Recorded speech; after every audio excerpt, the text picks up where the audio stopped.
இன்று 24/6/2024 அன்று சென்னை டி நகரில் உள்ள கிருஷ்ணகானா சபாவில்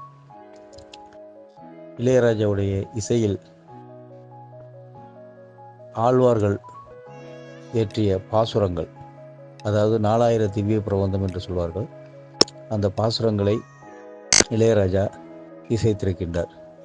அது ஆயிரக்கணக்கான பாசுரங்கள் இருந்தாலும் அதில் குறிப்பிட்ட சிலவற்றை மிக முக்கியமானதை அவர் எடுத்து கையாண்டிருக்கிறார். இது எப்படி என்றால், ஒரு 10 வருடங்களுக்கு முன்பாக திருவாசகம் என்றொரு ஆன்மீக நூல் மாணிக்கவாசகரால் 500 ஆண்டுகளுக்கு முன்பு இயற்றப்பட்டது.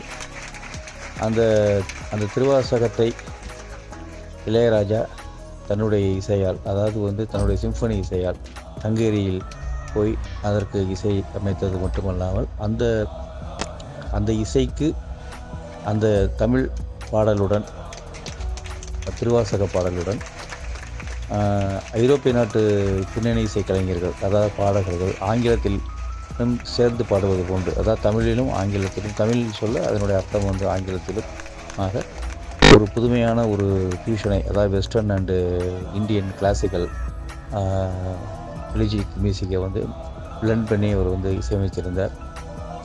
அது பெருவாரியான பேர்களால் கொண்டாடப்பட்டது. அதன் பிறகு நிறைய பேர்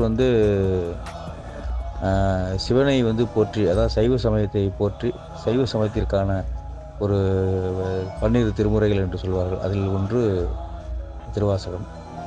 அதை மதிப்பு வாய்ந்ததாக கருதி தாங்கள் இசைத்தது போல, சைவ சமயத்திற்கு இசையமைத்தது போல வைணவத்திற்கும், அதாவது பெருமாளிற்கும், அதாவது 10 அவதாரங்களாகிய பெருமாள், ராமன், கிருஷ்ணன், இது போன்ற கடவுளாகிய பெருமாளுக்கும் தாங்கள் பாசுரங்களை இசையமைக்க வேண்டும் என்று நீண்ட நாள் கேட்டுக்கொண்டிருந்தனர். அதில் மிக முக்கியமானவர் எழுத்தாளர் சுஜாதா அவர்கள் இளையராஜாவிடம் நேரடியாகவே வைணவத்திற்கான கடவுளான பெருமாளை பாடல் பெற்ற பாடல்களான அந்த பாசுரங்களை நீங்கள் இசைக்க வேண்டும் என்று வேண்டுகோள் விடுத்திருந்தார். அதன்படி இளையராஜா இன்று அந்த பாடல்களுக்கு இசையமைத்திருக்கிறார். இந்த இசையமைத்தது இன்று வெளியீடு விழா என்று நடந்தது.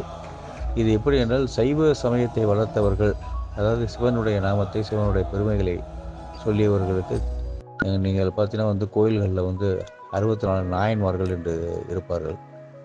அந்த 64 நாயன்மார்களில் ஒரு நாயன்மார் தான் பெண்பார் நாயன்மார், பெண் நாயன்மார், இசைஞானியார் என்று பெயர். அவருடைய பெயர் தான் இளையராஜாவிற்கு வைக்கப்பட்டிருக்கிறது. அதே போல் வைணவ மதத்தை வளர்த்தவர், அதாவது பெருமாளுடைய பெருமைகளை சொல்லி வளர்த்தவர்கள் ஆழ்வார்கள் என்று சொல்வார்கள். ஆழ்வார்கள் 12 பேர் அப்படிங்கிற கணக்கு இருக்கும். நாயன்மார்கள் 63 பேர். அந்த ஆழ்வார்களுடைய பாசுரத்தை தான் இந்த இளையராஜா இசைத்து வெளியிட்டிருக்கின்றார். இதற்காக ஹைதராபாத்திலிருந்து ஜிஆர் சுவாமிகள் என்று ஒருவர் மற்றும் வைணவ மதத்தை சார்ந்த மிக முக்கியமான மனிதர்கள் எல்லோரும் நேரடியாக வந்திருந்து இந்த நிகழ்ச்சியை துவக்கி வைத்து அந்த பாசுரங்கள் அடங்கிய அந்த இசைப்பேழையை பெற்றுக்கொண்டார்கள். இளையராஜா அதை வெளியிட்டு அவர்கள் முன்பாக பேசி நிகழ்ச்சியை முடிவு செய்தார்.